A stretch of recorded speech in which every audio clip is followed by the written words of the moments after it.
Do not ever drink absolute ethanol from any lab, because it not only has absolute ethanol, it also has things like methanol, propanol, acetaldehyde, and even more pure ethanol will also have impurities like benzene. And if you drink that, you will die. Today I had a typical day in lab where I was performing colony screening. Colony screening is something we do to check which microbial colony would have our positive clone in. I have just spun these cells down and I am emptying out the supernatant into the glass bottle, and the remaining part, which is the pellet, I have put it down in to dry.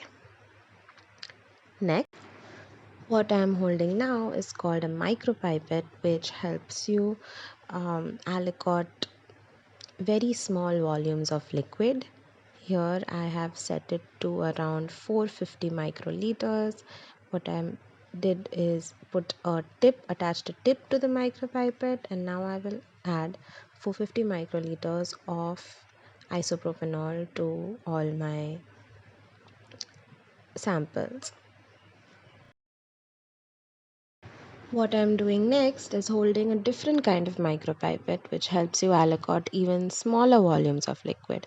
This particular micropipette allows you to pipette out 200 microliters, 20 to 200 microliters of liquid.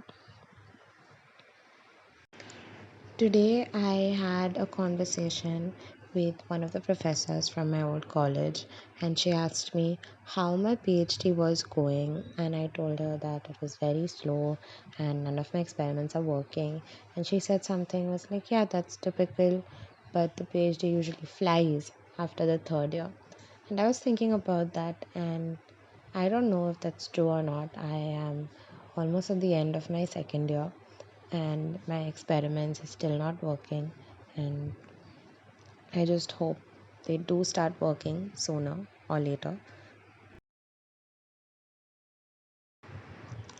All I wanted to say is that PhD is a very long process, and sometimes you're doing experiments day after day, night after night, and you do not get any results. Sometimes you have an experiment which lasts an entire week, and at the end of the week, you get to know that the experiment has failed. Sometimes you do experiments for months on end, and then you realize that they fail. And failures are common, but we know that that is not something unexpected. Right now, what I'm trying to show you is a DNA pellet, which I do not think you can see very clearly, but that's the pellet that I will hope contains my positive clone. Being hopeful in PhD is also quite tricky, because sometimes there are so many failed experiments that hope diminishes day by day. Well, I did not record the rest of it, but my experiment did fail and I did not get any positive clones. This is me on a new day with new hope, wondering if today my experiment will work or not.